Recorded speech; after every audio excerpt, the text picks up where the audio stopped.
Les émois d'une voix, saison 3, épisode 6. Être ce que l'on est, savoir mourir. Il faut oser être ce que l'on est, s'y tenir fermement. Et si le cas y échoua, il faut savoir céder la place au nouveau Dieu. Il faut savoir mourir. Gabriel Masneff.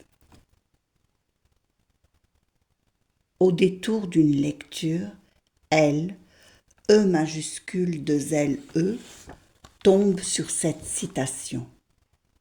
Hasard ? Non, signe, se dit-elle. En exergue d'un livre, mineur, sans réel intérêt. Un livre de Kierkegaard pour meubler l'attente, l'alléger ou la rendre plus lourde selon l'auteur, voire fastidieuse. Voilà d'où vient la citation, racoleuse puisque Gabriel Masneff, sulfureux désormais, a eu son heure de gloire, et elle fait encore partie de ses lecteurs, fidèles, autant jadis. Le propos lapidaire, provocateur à souhait, nous confronte au dilemme d'être soi ou de démissionner de soi-même, se laissant glisser et peu à peu mourir.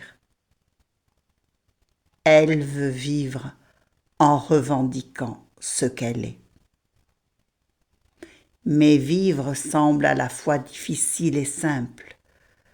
Se laisser aller au flot de la vie qui nous entraîne pas toujours où l'on croyait vouloir aller. Que fait donc notre volonté d'humain face à ce flot tumultueux qui nous emporte souvent?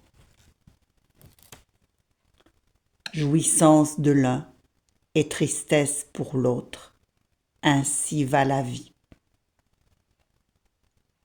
Être ce que l'on est, belle formule, au prix d'un égoïsme insurmontable, faisant fi de l'autre, de tous les autres, ou sinon s'effacer, poliment, sans éclat. Le choix reste difficile néanmoins, s'il ne réconcilie pas le besoin fondamental de se préserver soi, tout en étant altruiste et compatissant. Aimant, rajouterait elle, E majuscule de zèle E. Telle est la véritable question. S'aimer suffisamment afin d'aimer l'autre, de manière juste, et pour lui, et pour nous? Se peut-il qu'il faille se mettre en avant fermement, comme semble le prôner Gabriel Masneff, et laisser encore en soi l'espace de l'autre s'immiscer, s'y glisser, dans une saine fusion nécessaire? Elle le pense et y croit fermement là aussi. Fusion nécessaire à l'amour de l'autre, à l'imprégnation de l'autre à soi-même, sans se perdre. Tout au contraire, en y gagnant en force ce moment à deux. Illusoire? Les temps, il est clair, sont à la revendication revancharde d'un soi qui craindrait de se laisser, sous l'effet de l'amour, du désir le plus souvent, happé par l'autre, gobé ou absorbé, et cela ne signifierait-il pas accepter que l'autre, carnivore, nous engloutisse tout cru? Non, non, elle ne peut y croire, vraiment non.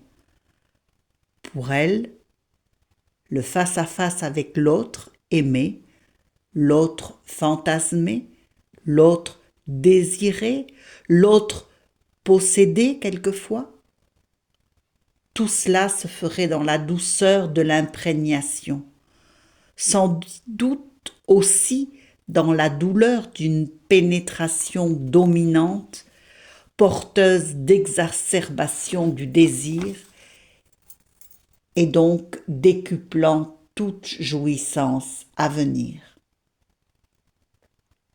Imprégnation, c'est ce mot doux qui vient sous sa plume lorsque, à deux, une alchimie se produit, bien au-delà des corps enflammés et rassasiés, si tant est que ce miracle se produise. Combien l'ego doit-il s'effacer? L'ego de l'une et de l'autre et de l'un, devant et au bénéfice d'une fusion.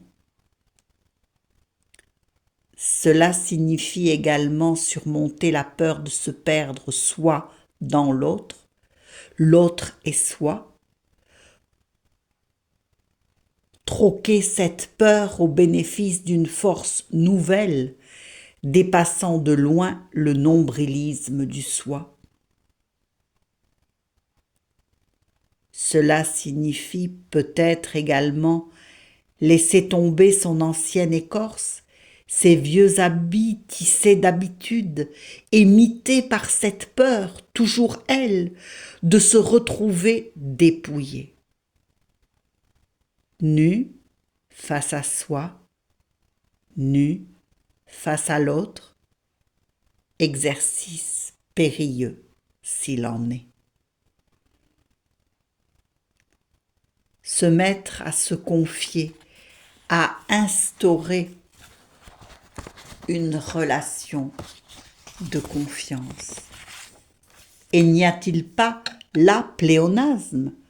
Tout ce qui nous relie à soi-même et à l'autre ne doit-il pas se faire dans la confiance? Une foi commune à l'un comme à l'autre, qui permettrait d'élargir sans fin son propre champ des ressentis à deux. La relation serait-elle porteuse?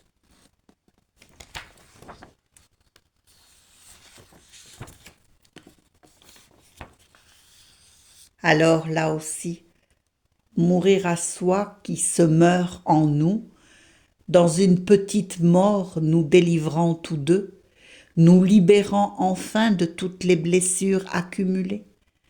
Un sésame sur une volonté ferme et sans appel de se frotter l'un à l'autre et qu'il en jaillisse une forte lumière de vie après cette petite mort assumée.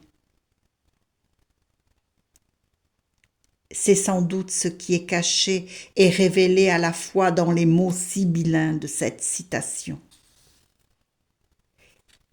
Et, si le cas y échoua, il faut savoir céder la place au nouveau Dieu. Il faut savoir mourir. Comme l'arcane sans nom du tarot de Marseille, le 13, arcane de la transformation. Le 13 se compose du nombre 1 et du nombre 3, nombre du créateur et du ternaire qui permet le dépassement de la dualité. Nous y voilà. Ne pas donner de nom, c'est aussi ne pas se situer dans le temps et l'espace. Celui qui n'a pas de nom n'est pas nommé, n'est pas dit ou parlé par les autres, ce qui nous renvoie à la notion de silence. Le silence n'est pas à confondre avec le mutisme.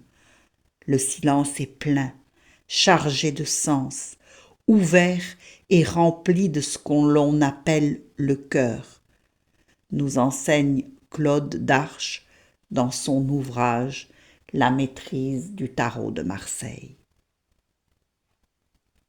Elle, E majuscule 2 LE, ne fait que rajouter l'amour à l'expérience alchimique, sa recette de sorcière à elle, la seule arme dont elle se pare pour affronter une nouvelle forme de vie.